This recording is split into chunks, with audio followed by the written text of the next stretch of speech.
سجا، زمان قالوا قبلينا صفاتنا دايما بتيجي من أسامينا، وفي سكون الليل وفي هدوءه لقيناكي قسم في كتابه ربنا بيقولوا البنت حنينة على أبوها، وقالوا كمان إنها الضرة الجديدة جاية لمرات أبوها. ويا هنايا ويا سعدي، ما هو ضرة البحر ما تجيبش غير ضرة، والمهرة الأصيلة ما تجيبش غير مهرة. وعارفة الحياة لما تديك أكتر ما تتمنى، لا وتقول لك كمان خد لك أي حتة من الجنة. بصي، أنا مش هتكلم كتير ولا هرغي، أنا هسيب السكون بس في جمالك هو اللي يتغنى، لأن كل حاجة دلوقتي في عينيا حلوة، وكل حاجة ما خدتهاش هقدر أخدها دلوقتي عنوة.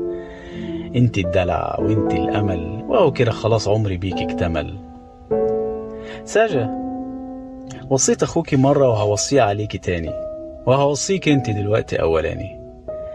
مالكمش غير بعض، وأمك تيجي في ترتيبكوا الأولاني.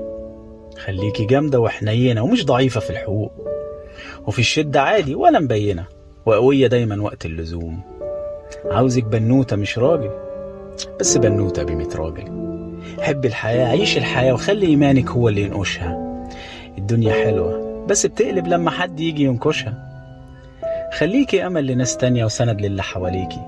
خليكي زي ما انت عايزة، خليكي طفلة، خليكي شابة، خليكي وخليني واقف وراكي ساند لحد ما يجي يومي والأيام تمر.